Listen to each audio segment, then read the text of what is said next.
Hey, everybody, and welcome to this episode of The Blind Ambition with Jack Kelly. It's your friend Rick from Blind, and today I'm going to introduce you all to Amanda Richardson.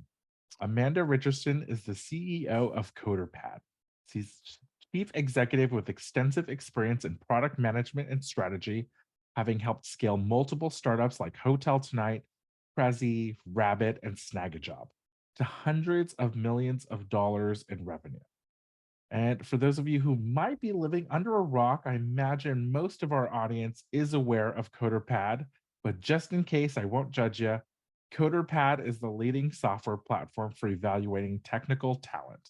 The company serves more than 4,000 customers and has hosted more than 4 million technical interviews in more than 40 languages. Thanks for coming on the show, Amanda. Awesome to be Ooh, here. Thank you guys for having me. wait, can I just 4 million? Yeah. 4 Wow. million interviews. That is a lot of interviews. In what time frame?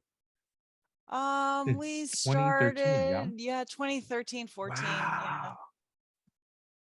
There's a lot of tech hiring that happens. Yeah, that's Actually, or maybe there's a lot of tech interviewing and not as much tech hiring.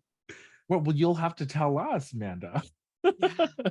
actually that's a good point, right? Because you're the canary in the coal mine a little bit, right? In terms of, are you seeing more interviews now or less? Because that's a good way to gauge, right, how hot the market is or not.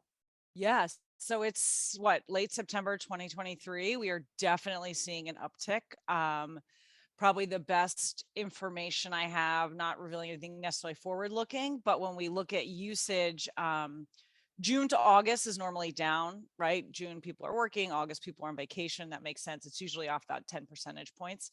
So we normally see a drop. This year, we saw August 20% above June. So I think things are much better in this town. I happen to live in San Francisco. A lot of our customers are in the Bay Area.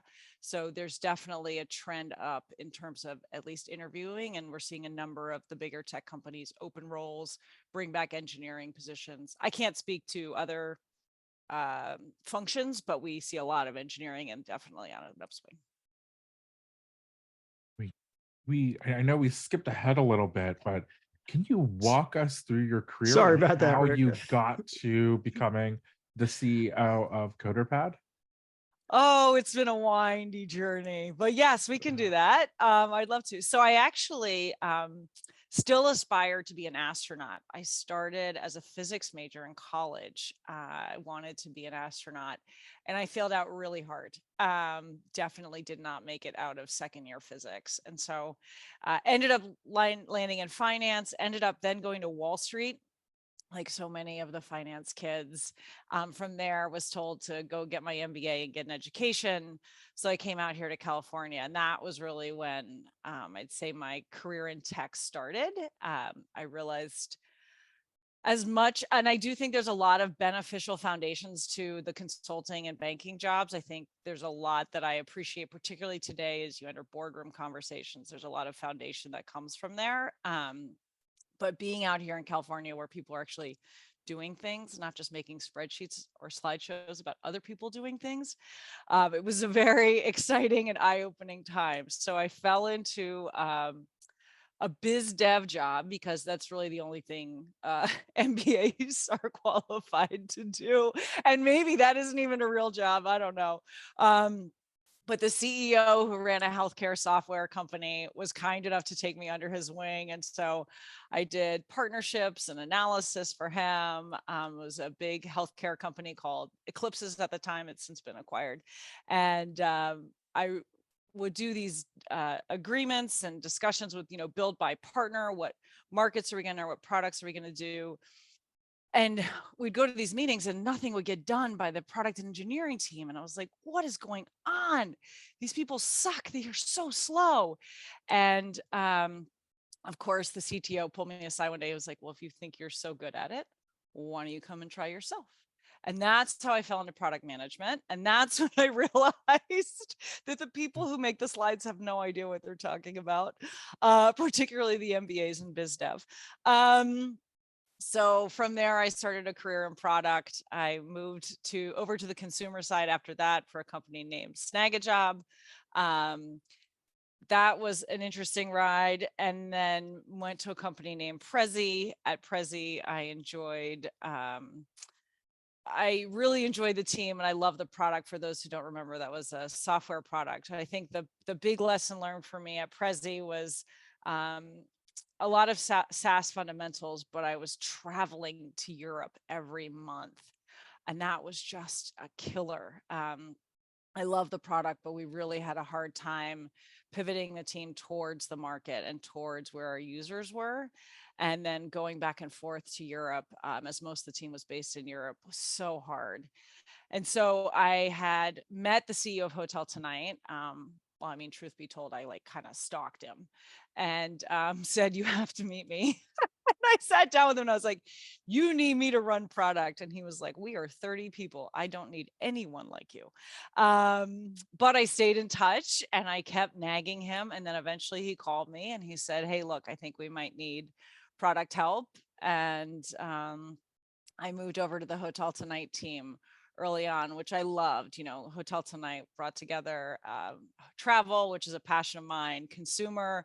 We were mobile, which was, you know, kind of a thing back then. And we had quite a 4-year ride. We had all sorts of missteps. We had all sorts of successes, and happy to go into all the messes along the way. But we did, while I was there, I guess I should say, my role changed from being really product management to more of a general strategy role. So we created a separate data team. We had a whole bunch of data challenges, like just no one really owned the data problem, which is a continued theme I see in so many businesses. And so we created a data team, but I didn't want to be the data nerd who was just creating spreadsheets again. I wanted to actually have a hand in the business. So I demanded that he give me a data and strategy title, which was not a thing, totally made up. But Sam did it and I was grateful for it. And then we started discussions with Airbnb. Transparently, I went out and interviewed for a COO role. I didn't get it. And I didn't get it because I revealed I was pregnant in the interview process at the end. And I think there are probably a lot of people who are like, that's illegal. I mean, I can see your faces. The audience doesn't have the benefit of seeing your faces, but I can see you being like, you can't not hire the pregnant lady. But it's real, guys. Like, I definitely got dinged when I told him at our final interview where we were doing the plan around how I was going to reorg the team and what was going to happen. And we were actually having a beer. And I said, well, you know, it's 5:45 on Friday. I have to go home to my nanny. And he said, oh, you have kids? And I was like, yes. And he was like, oh, how's that going to work? And I was like, well. So that's two of them. So, right. Yeah, Pregnant and kids. Pregnant. And I have a kid at this point. He doesn't know I'm pregnant yet. 5 minutes later, I dropped the bomb and I was like, look, if we're going to be serious business partners, I'm going to use COO. I want to be your operating partner. You should know. He said, are you going to have more kids? And I said, you should know I'm pregnant. And he was like, you're having a beer. And I was like, yes, you can have one beer while you're pregnant. No one dies. Don't abuse alcohol while you're pregnant, but I'm just saying you can have a beer. And so he backpedal. That offer never came to light, which was kind of crazy. But 2 weeks later, once they hired a single man with 10 years less experience for the job, I was meeting with the recruiter, and the recruiter said, why did you want that job anyway? You have a better job at Hotel Tonight. And I was like, well, I want to be a COO. And he was like, why? I was like, because I want to be CEO. And he was like, well, then go be CEO. And I was like, how does one do that? And he was like, the same way you be COO. Just tell me. And within a week, I had 3 CEO interviews. Wow. Which was crazy. Yeah. Yeah. So put it out to the universe. Like, that's one of my life's lessons. Like, you got to speak up about what you want. Nobody knows what you want unless you say it. You won't always get it. I can tell you many times I didn't get it, but you got to at least try. So I said I wanted to be CEO. I then got called for a couple of different roles, ended up taking the CEO role at Rabbit, not CoderPad, Rabbit, which was an Andreessen and Bessemer-backed company. We'd raised over $40 million. We had 2.5 million users. We had 10 months of runway left. I was at this point 34 weeks pregnant, which you know because I told you I was pregnant before. And we started a banking process. And the short version of that story is we ran out of cash. I kind of blogged extensively about it. And 10 months later, I had to lay off the entire team. We hustled hard. We couldn't figure out a business model. Happy to go into all those details. But out of Rabbit, I spent some time consulting, got a call from an investment firm that was looking at this tiny company called CoderPad. And like you guys, I was like, I know CoderPad. They were like, you can't know CoderPad. It's like 3 people in a WeWork. I was like, no, I totally know CoderPad.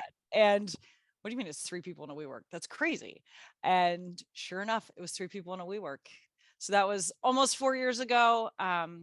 Vincent, who's the founder, was selling the business. And so I came in to help scale it. And now we're almost 100 people globally. And it's been a very busy 3 or 4 years with a lot of failures and COVID and then tech hiring and then the tech collapse and the layoffs. But it's been quite a ride. So that is a little bit about how I ended up here today. If you don't mind, so how did you scale so quickly? From So 3 people in WeWork to 4 million interviews taking place. That's wild.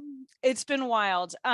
So I would say the number of employees doesn't correlate to the number of customers, always. And I think this is like another good life lesson I hear. I have a lot of people that, oh God, we would interview, particularly 2 years ago when tech hiring was insane. You like literally couldn't get people to apply to a job. And they'd be like, well, why would I come to CoderPad? You only have 50 employees, 60 employees. Like, that's nothing. I can go be at whatever startup with 500 employees. And I was like, well, is the size of the team really what matters, or is the size of the business? After Rabbit failed, one of the big things I took away was like the importance of like maintaining control, maintaining your burn, and maintaining profitability. So we've always been profitable. And so that means we don't scale the team a ton, but we have been able to really scale the customer base. So how did we scale? We had there, at 3 people, we were under resourced. We had no sales team. We had no customer success team. We had no marketing team. We had no product team. We had no finance team. So just putting the pieces in place kind of right-sized it. And then we did an acquisition, which was awesome. It really extended the team. It extended the product suite, extended the capabilities. But yeah, that's how you end up with 4 million interviews out of a WeWork 3 or 4 years later. Isn't it something that one of Naval's principles, where he'll say, don't look at it just for the number of people, because that's not a good metric, just to brag and say, I manage 50 people. Instead, you want to have a great business as opposed to just managing people, right? Well, not only that, the impact you have is the customers, not the people you manage, right? Like, it's much cooler to talk about 4,000 customers and like how you can influence things as opposed to, management sucks. People are really hard. It's like a challenge. It's the hardest part of the day, right? And so I love talking to customers. I love working on product strategy, like the HR stuff, the people ops stuff. I'm like, oh God.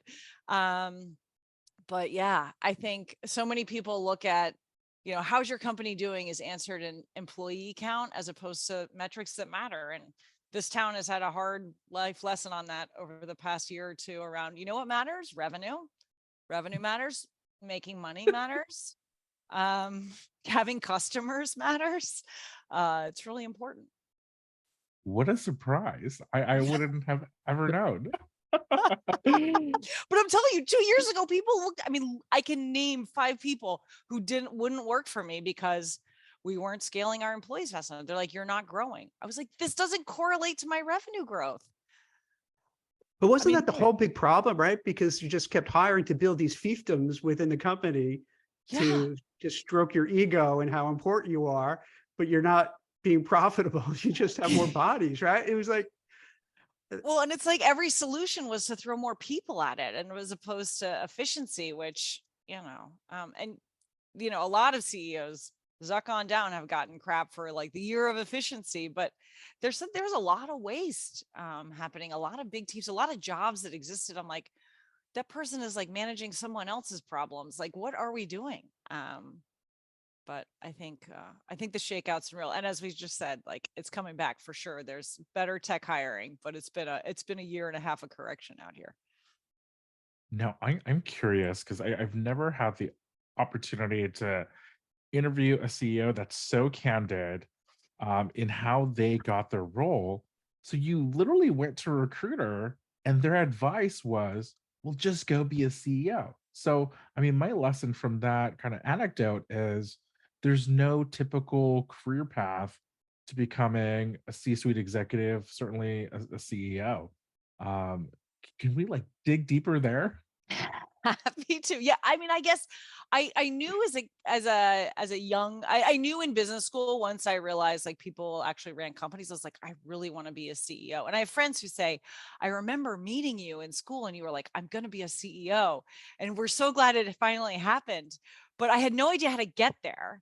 And I just kind of kept taking like the next step in a little bit of a like, say yes. Like I've always had the attitude of like, why not? A lot of people can come up with reasons not to do something. I'm a find a reason to say yes kind of girl. Tell my kids they eat a lot of cookies, find a reason to say yes. Um, so it's not great parenting, but it hopefully works out on the career path. And so I think all along the way, I've just kind of been like, yeah, let's try. And then you've got to say what you want. Like you've got to talk about what your goals are. And I was surprised, it was funny when I ended up announcing I was leaving for a CEO job, a number of people were like, oh, I thought you were just really happy being a head of product and you'd want to keep being the head of product. And I was like, wow, no, that's not me. But I hadn't shared my dreams. And I think, and then for the people out there who are managing, right? Like, are you talking to people about what their dreams are? Like, it probably won't be with your company. The average tenure in tech is like maybe 4 years, 3 years. So like help people get their dreams, ask, put feelers out, I'm so grateful. It was Bill Beer at Diversa. He's a wonderful human. He was the recruiter. And I'm so glad he asked, right? Like, how do you not ask? Like, who knows where I'd be? Now, I'm very interested because CoderPad, small company, very, very like bootstrap startup, almost the textbook definition of one. Did they not have an executive before? How does someone become a CEO of an existing established company? Because usually with a startup, you're one of the founders, and I'm often reading bios that say, "Oh well, blah blah blah is founder and CEO," and to me that just makes sense. But how does one just kind of like slip in and get that role? Yeah, I mean, maybe there's a lesson out there. There's a lot of us who are not necessarily founders, and I think I know enough about myself to know I'm probably not a 0 to 1 person. That first 4 year grind of figuring it out, product market fit, like it's so hard. There's so many doubts. It's so grueling. And all that work was done by our founder, Vincent. And I would say kudos to him for picking his head up and being like, I've got a lot of customers. The next phase of this is turning, what was originally was a bootstrap side project and then became a bootstrap business. And now like, I think there's a ton of potential here, but I'm not the guy. Like, that's not what I want to do. I don't want to hire a VP of marketing, a VP of this. Like, the CEO job is, I think, very cool, but not everybody loves the paperwork and the people and the board relationships and kind of, some of the PR stuff that you have to do. And so I think Vincent was like, that's not my jam. And I remember talking to him, we had dinner the night before the deal closed. And I was like, why really are you selling? Like, is this thing a total like clusterfuck? And like, I'm just walking into a mess or like, what is going on, man? And he was like, no, he's like, this is just not me. And it's you. It's what I love. I love taking a great idea. I'm blessed that it was a great business. I mean, I say I'm blessed, but I actively searched for a good business and then scaling it. I mean, every business has challenges, but scaling is a different problem from 0 to 1. And I love the scaling. I love the building out the teams, figuring out where to invest, how you go from like 1 to 1 to like 1 to many, whether that's in products, whether that's in teams, whether that's in markets. It's really a lot of fun for me. And so yeah, you got to speak up. There's a lot of CEO jobs that are out there. You just got to tell people you're ready. So you It's mentioned that the founder sold the company. Who did he sell it to? Yeah, so we're private equity backed, Ah, growth equity backed. There's a Summit Partners as my investor, and they are an amazing team out of Menlo Park. They do a number of these, and so this is something they're experienced in, which I'm grateful for because there's just always something new around the corner, and it's every CEO will tell you it takes a good board and a good set of whether they're investors or just board members, advisors to help you, and they've been awesome. it's so interesting. There's two like big pieces that I'm kind of taking out of this. One is I love the fact just ask. And it's so simple when you think about it. Just ask. And also the subtext is being like a bit of a nudge, right? To be a little pushy and try and not just say give up, but just keep pushing and going at it. And for that guy Vincent you referenced, it's interesting. He probably made an assessment like, what do I like? What am I good at? And kudos to him to say, hey, this is not my, as you say, that's not his jam to be the CEO. I'll do what I do best, which makes a lot of sense because other people take these jobs just for the title and they hate it and they're not good at it. And they might as well do what they're good at. Like, for instance, I've run a search firm for a long time. I don't manage because I suck at it. I hate it. I'm not good at it. I'm not detail oriented. I don't have that skill set, but I have the skill set to recruit people, and to be a schmoozy sales kind of person. And, so I figured that's who I am. Like, why am I going to fight it? You know what I mean? It doesn't make any sense. I might as well go with my strengths. And Yeah, I mean and leave it at that was like the that. Marcus Buckingham thing, right? Like lean on your strengths. And I feel like this was something I just kind of made a bet on early, which is there are a lot of things I'm not good at, like the 0 to 1 problem I wouldn't be good at, Right. right? So you instead of starting yourself, you find like Yeah. an early one who already did the hard work, and then you just capitalized on it. Like, Yeah. thank you, Vincent. Piggyback on Now I'm going someone to take else's over. hard work. Peace, Yeah. man. Good luck.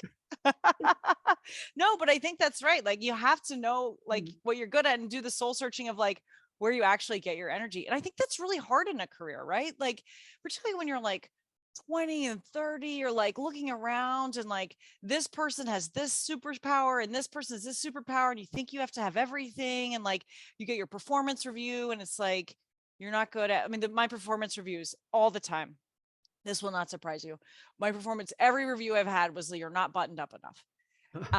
Wait, And why would that be a thing? I Like know. buttoned up enough? That seems Well, so, you're in especially, finance, you're in biz dev, like you need to be yeah. professional, like, and it's true. You're right. I'm not buttoned up enough. And I could have fixed that problem and just like squashed my soul. But I was like, this isn't the company for me. And this isn't the job for me. And that's fine.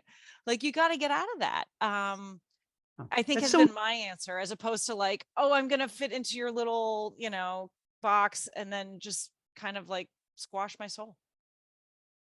it makes right. That's like the dumbest thing. Like, why if someone is good and they're doing well, right? And they're adding value, who cares? Who cares? Well, Come in but with a clown suit. Big deal. If you're achieving and you're doing great, I mean, go this with is what what I love works. about tech, right? You Like know? it's a little more like everybody embraces their weird, but look, I spent time in New York, I spent time on Wall Street. You know where they don't embrace your weird? Anywhere on a trading floor. You've got you want to work at a hedge fund, you got to button that up. Like keep your mouth closed, like do the right thing. And that works. And look, my husband will be the first one to tell you that I probably would be making more money at a hedge fund, but I wouldn't be having fun. I'd be miserable. We'd be miserable, right? You got to like lean in and like be yourself. But it takes a lot of courage to do that. It takes a lot of soul searching to say, hey, I appreciate your feedback, but that's not who I want to be. I'm out of here. I love this. You're just kind of giving all sorts of great advice. Seriously. I mean, because most people will try to say, hey, I just want to blend in, whether it's work or just in society, right? I don't want to make waves. I'm just going to do what I'm supposed to do. I don't want to stand out. And that's why you have one life to live. Why, don't, live it the way you really want to, right? Yeah, it's not easy though, I'll tell you. I mean, they're even, name the meeting. Like I'll be in board meetings, so my board, I mean, I love my board members, but they'll just be like, there she goes again. Like she's wacky. It's fine. It's okay. I have purple hair. Like there's a lot of weird things about me. where do you find that courage, right? Because we have so many listeners Mm. that are kind of at that like middle career point, or they're just about to get to that middle management role or that middle like where you no longer have that like entry level kind of qualifier before your job title. And it's very easy when all the folks that are like mentoring you and trying to coach you are saying, well, all these performance reviews, they're really great for you to get the feedback. Feedback is a gift, is often a cliche, and you should just kind of study and take notes and take everything to heart. And that they're giving you the blueprint to succeed in that company or in that role or on that team. Where do you find the courage to say, actually, no, I can respect and see your feedback, but this is my passion, this is my interest, and this is the way that I'll do it. Because it's not easy for many people. Oh, wow, Rick, that's a great question. I don't know. I think it takes, I mean, honestly, like it takes a lot of failures. Like, it takes a lot of humility, but I will tell you, it also takes, I mean, I think if you've, I guess two things I would say. One, if you've done the grunt work or you've done like you're doing a good job, right? Maybe you don't fit for whatever reason, but you've done your grunt work, you're like willing to do the work, like you can always get a job. And I think there's a confidence that comes in that, right? Like if this CEO thing doesn't work out and like CoderPad implodes, whatever, Six Sigma events, like I know I can go get a job. So that I think certainly brings some courage, and you have to do that because you know that you know how to do the job. You're not just kind of flying around the ether. And so I think that is an important part of it. And then I think the other one is honestly, like learning to laugh at yourself, learning to talk about your failures, learning to laugh about your failures. Look, I mean, Rabbit imploded, guys. Like it didn't like kind of fizzle out. Like I had 48 hours. I had to like beg a bank to let me run a 2-week severance package. Like the whole thing, like in flaming, big crash into the mountain, flame out. Like I could like hide that. And look, trust me, it's taken months of me talking about it to not want to hide it. But you learn more from the failures than you as much as you do from the wins, right? The wins, you're like, oh, well, what I did was be me, right? So obviously I can keep doing that. But the failures, you're like, I was me and I fucked up. Like, what did I do wrong? And so I think you have to embrace the failures, talk about them, which looks like courage. I'm glad you see it as courage. I think of it more as therapy. And so like there's a bit of, just like you got to embrace, and you got to none of us are perfect. We're all human. We're all learning. There's a Larry Ellison used to give this great quote. They had the America's Cup here in San Francisco. This was like 10 years ago. And someone asked him, like, why do you like you run Oracle? Like, why are you worried about sailing? Like, why do you worry about it? And he said, you know what I love about sports? There's a start and an end. And when you end, you're the winner. And you know what's the challenges about business and life and careers? There's never an end. I mean, I guess we're all going to die. And so that'll be the end. Maybe not, depending on how things go in Silicon Valley with cryogenics. But let's just pretend we're all going to die. So we're all going to die. Like there is an end, but like between now and then, you're up, you're down. And so you just kind of have to like a little bit roll with those punches, because there is no end. And so you just got to keep learning and bounce back. When you go through that though, how does it in Silicon Valley? Is it different? Is that more almost acceptable because it's part of how these things work? Boom, bust, things happen, or it's just tough for a while to get through it. I don't know how it is anywhere else. I would say it's really hard. It's really, look, when you shut down a startup,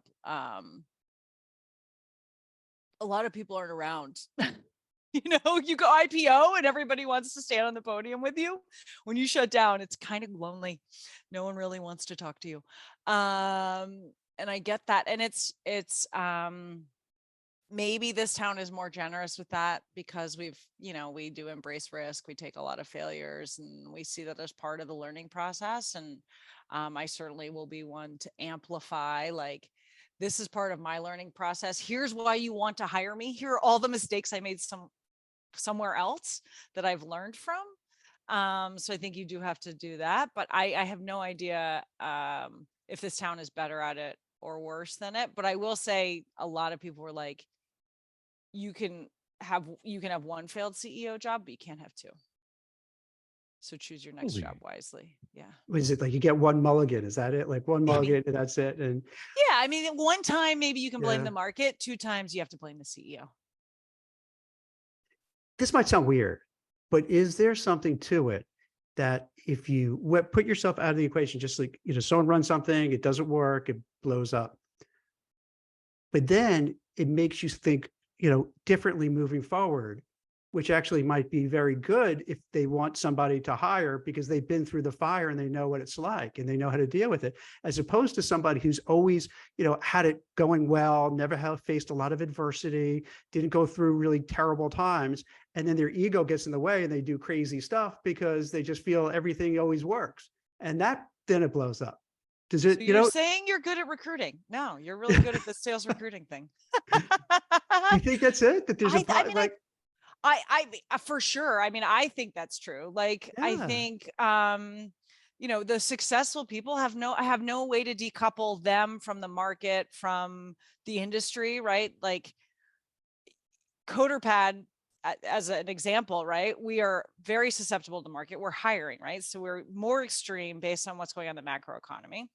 And then we're hiring, so we're even more extreme. Like, there are days where CoderPad has a really bad month, but that's because there's a hiring freeze and the layoff numbers are over 100,000 this month, right? Like, I may be a good CEO or a bad CEO, but that's the market. So I think you have to be there's no perfect way to detangle those. And so I would say there is a lot that is about what the lessons you've learned and what you've done in the past. And for sure, the lessons of Rabbit live with me like deep, probably more deep than the lessons of success at Hotel Tonight, if that makes sense. Like, the pain is visceral with the Rabbit one, so I'm more attuned to that one. And that is why we have a scrappier company. We talk a lot about efficiency. We're very stingy on how many hires we make. We really try to be judicious in how we plan and how we scale, and think a lot about, marketing spend and all this stuff, because I've done that. And I think the other thing is, based on the lessons of the failures and I'm probably not the best set to go do some new wild, whatever, I don't know, scale, figure out revenue later, because I did that and it didn't work out. So I'm sensitive to it, right? Scale, figure out revenue later is probably better fit for another CEO. So I think there's not just like my lessons learned and how that makes me qualified for the next job, but also the next jobs for which it'll be a great fit. I love that reminder because I think people often forget that there are just situations out of their control that can actually determine your kind of pathway of your career, or there's certain like things that just speak to certain people, right? So I mean, for example, I'm like a weirdo in terms of PR because I love that kind of your butt's on the fire and that like chaos, and that I would do well in like a crisis communications role or something like similar, right? Where every day is new. And I know that about myself, where like I probably wouldn't be able to work at like a SaaS company that has like two or three product launches every year. And in between, I'm doing like case studies or something, right? Right. So you like the Yeah. action. You like the action, Rick. Is that what it is? Like, Yeah.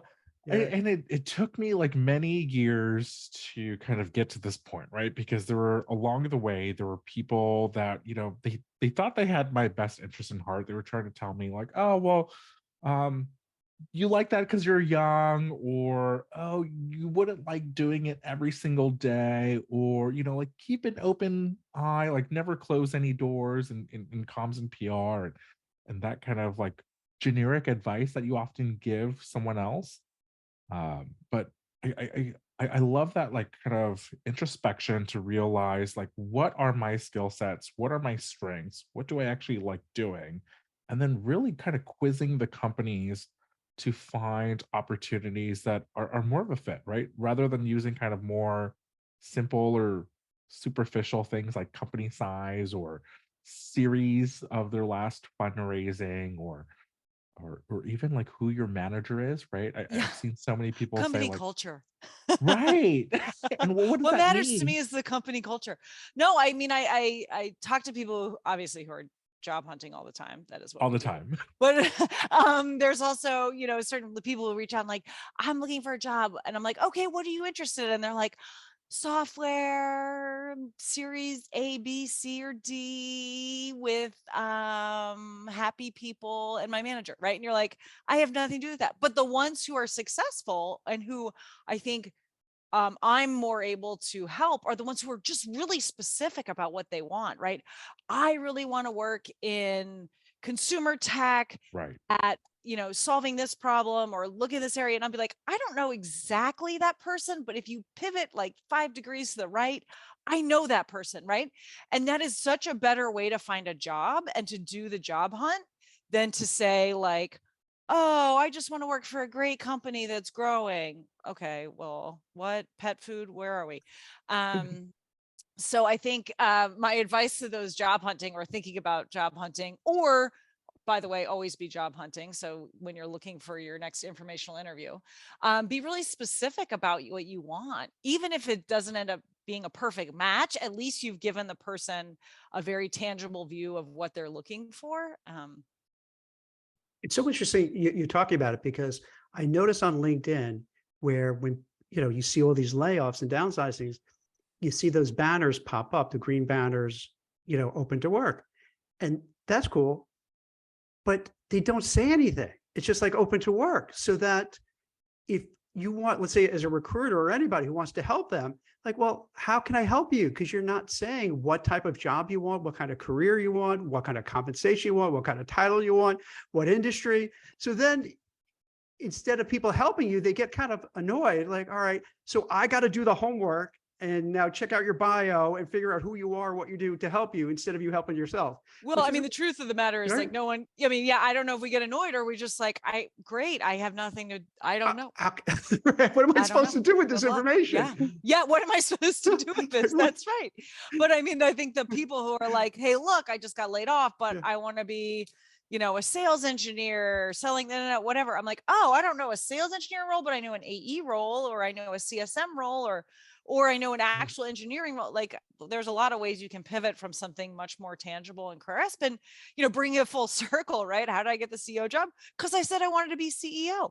I could have just said, I want to be a C-suite leader at a great company growing. And the guy would be like, all right, cool. Okay. See you later, and look, it's risky, right? You're putting your neck out there. The guy could have laughed me out of the meeting and been like, you want to be a CEO? I mean, Bill's a much better human than that. He wouldn't have done that. But you know what I mean? Like maybe it wasn't a fit. And I'm sure there were people who I'd work with who were like, she's going to be a CEO. You're crazy. But you know what? Fuck them. Here we are now. And, you just keep going. You can't have everybody love you. I think that's another like, growing up lesson is you've got to pick a lane. You got to see what you want. And you can't, not everybody's going to love you. And that's okay. It's fine. It takes all kinds. I mean, I want to like dive a little deeper in terms of like taking your legs, especially since you've been so forthcoming.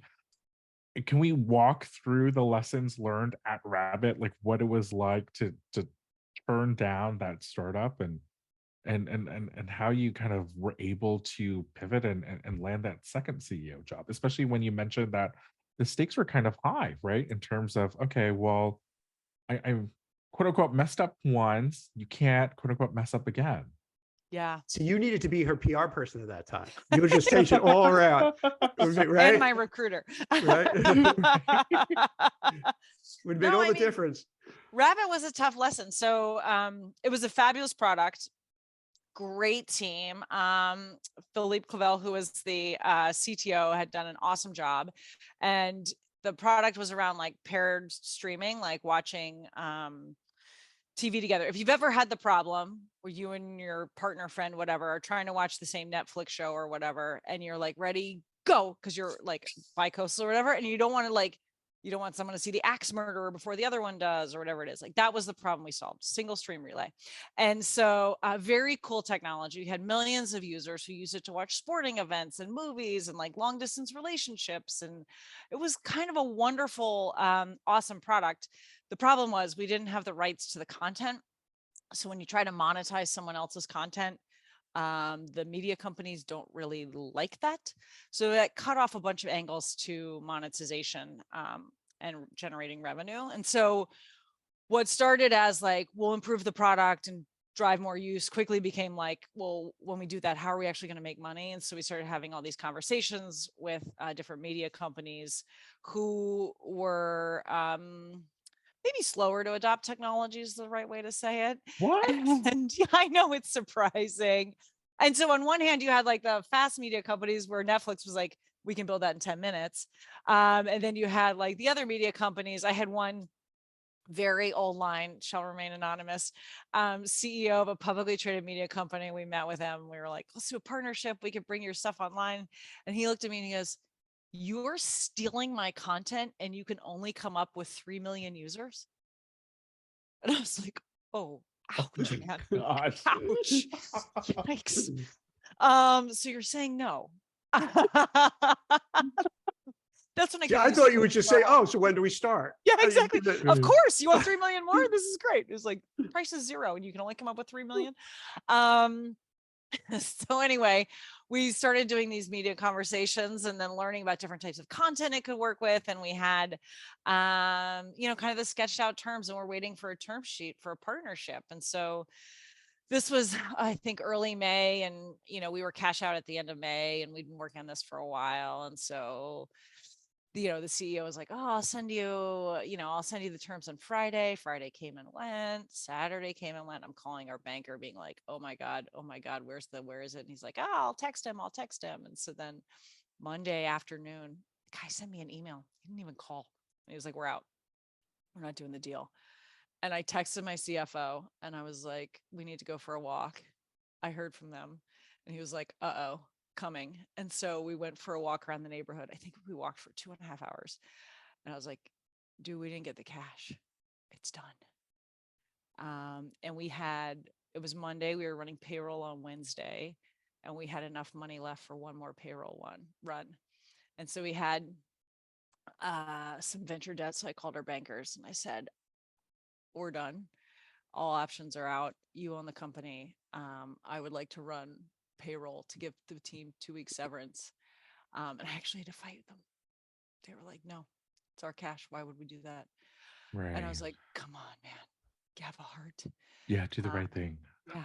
And so we got it all done, and got them to agree. And so Wednesday we had an all hands meeting where I'm pretty confident 80% of that room thought we were going to announce our new partnership and our new funding round and how excited we were. And there was like a palpable positive buzz. I like walked into that room and I still had like 2 more things I needed to do, and I could just feel the positive energy. And my heart, like, people say like your heart sinks, and there are definitely moments where your heart sank. My heart sank, and then all the blood rushed out of my face. Oh. And I was just like, guys, I'm afraid you're expecting good news, but I have bad news. We're done. This is it. It's over. And we shut down. That was it. That was everybody's last day of work, except mine, because the CEO doesn't get to resign. I had to stick on with the transition. But how did they react, by the way? Like, were they understanding? Were they angry? Were they?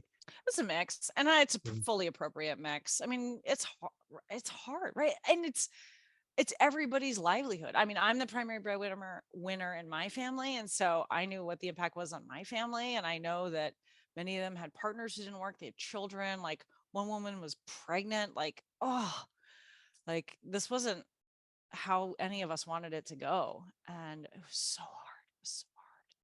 It was so hard. And it was a great team. And I mean, think that's the other lesson, right? I mean, I remember we learned this in, we used to talk about this when I was doing investing before business school. And so if you look at a stock's performance over time, something like 60% is attributed to the overall macroeconomy, right? So if the S&P is up, the stock will be up or whatever, 60%. 30% is the industry, right? So if people are bullish on software, or people are bullish on consumer or household goods, whatever, that's 30% of the stocks. Only 10% really is the performance of the individual company. And this is like, I'm sure there's like some financial professor who's like, no, it's this, but that's roughly speaking, it's like 60, 30, 10. And so what's so hard is like, you can have an amazing 10%, but when you have 90% against you, like, oh, it's so hard. And so then to make it all crazy, we shut down the company. I started CoderPad. COVID comes, March 2020. The whole space blows up. And literally, we had this text thread with the investors who were fantastic humans.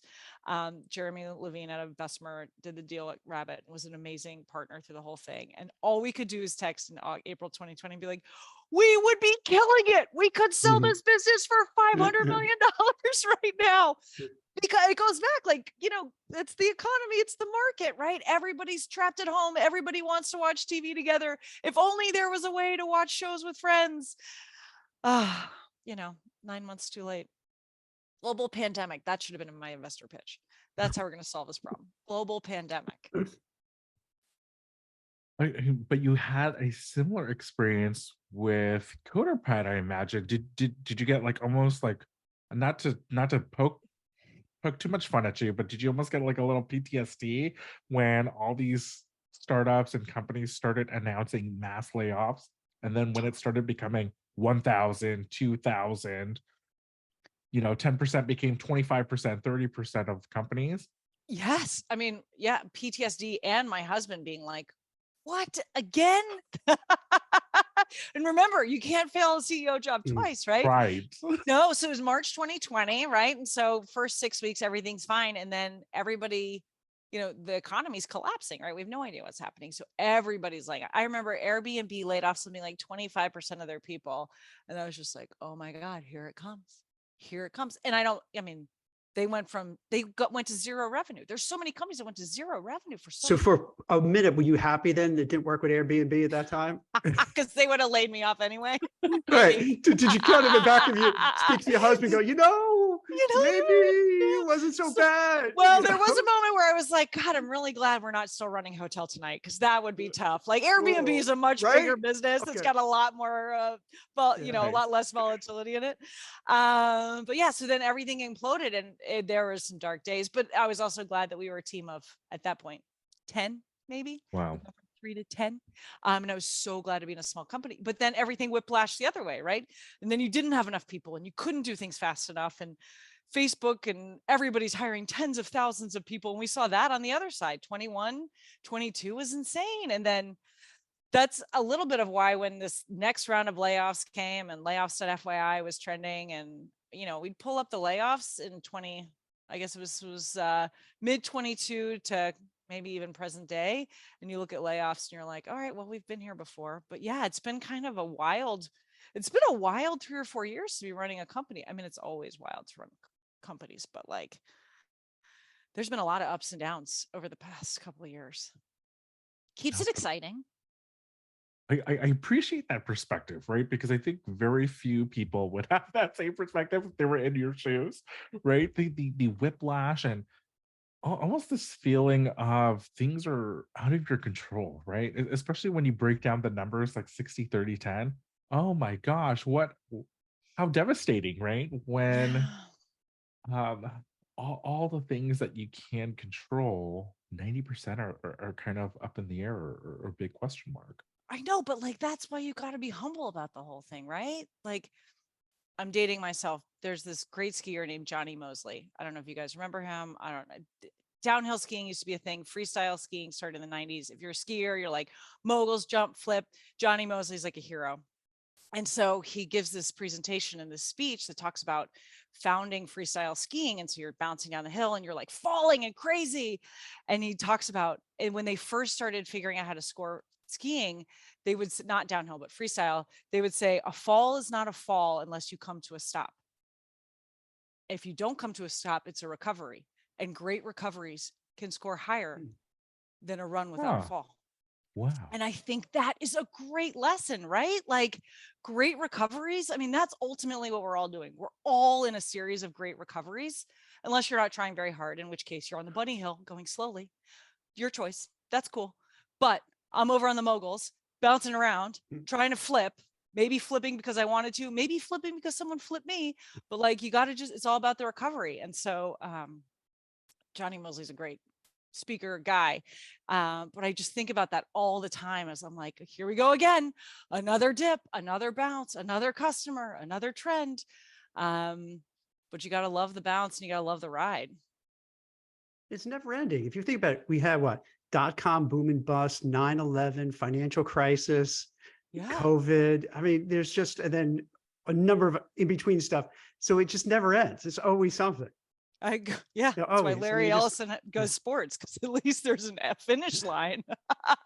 No, and then everybody's like, oh, the commercial crisis and San Francisco is imploding. Like there's always something.